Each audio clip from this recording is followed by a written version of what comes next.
Hey everybody, it's Karen from So Creative, and today I want to show you how to make perfect circles easily that you can applique on anything. So I love this circle set ruler, and there's all kinds of different sizes. Let's say, I think I used this one. Well, I think I used the next one, but they all have an inner circle and an outer circle that you can use. I just used a ballpoint pen to draw on the wrong side of my fabric. And then, here you go. Don't use a Sharpie because a Sharpie might go through to the front of your fabric, but a simple ballpoint pen you will have no problem with. The next thing I do is I get a piece of fusible interfacing that's lightweight. I like this particular one because it's got bumps on it, so I know which is the glue side and which is not the glue side.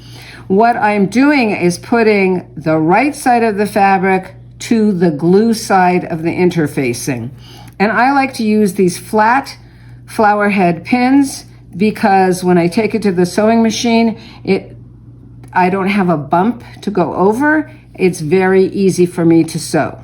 So once I've got them pinned, then I take it to the sewing machine and I very carefully sew right on the line, all the way around, just using a normal stitch length. Now I'm going to pull out the pin and I'm going to use my curved scissors because they make it really easy for me, and I'm going to cut around the outside, giving myself about 1/4 inch. So we'll just keep cutting.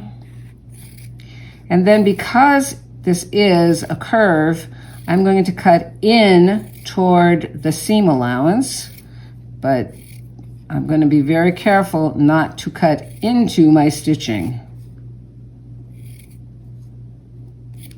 Okay, so I'm just going to cut little slits all the way around. It just helps when I'm turning it inside out.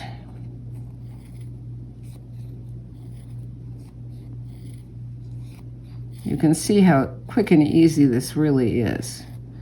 I don't know where I started. Well, yep.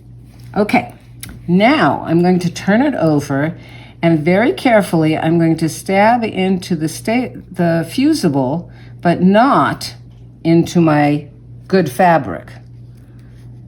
So here we go. I'm just going to cut myself a nice straight line because I'm going to turn it right side out now, and I want to make it easy for myself in the turning process. So I'm just going to start to turn it. And because I made sure that the glue side was against the right side of the fabric, now the glue side is going to be on the outside.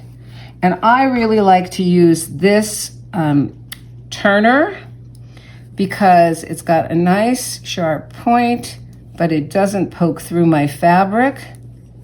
And because it's got a beveled edge, it doesn't fall off the table. Okay, so you can see I've got my slit, I've turned it really nicely. I'm through with the turner. Now I'm going to take a square and we're going to go to the ironing board. So what I would do is fold my background fabric in half and sort of finger press it, and do the same thing in the other direction, finger pressing at the half mark. And then I do the same thing with my circle and hope that I can see where I did that. Sometimes it's harder on the circle to see, but I know that that's right. And this is how I sort of find the center when I'm laying it down. Now, if by accident you did not place your fusible so that it was against your beautiful fabric, it's not going to stick. So then you're just going to have to use pins and you'll hand stitch it. But I can hit it with my iron, and you can see that the fusible is working against my background fabric. I can iron the back side too. I do that sometimes to help get out the little marks that I made by folding.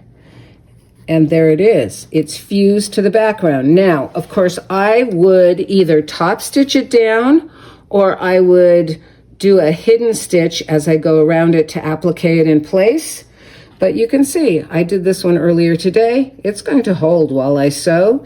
If not, I can always put in a few pins, but perfect circles every time and quick and easy to do.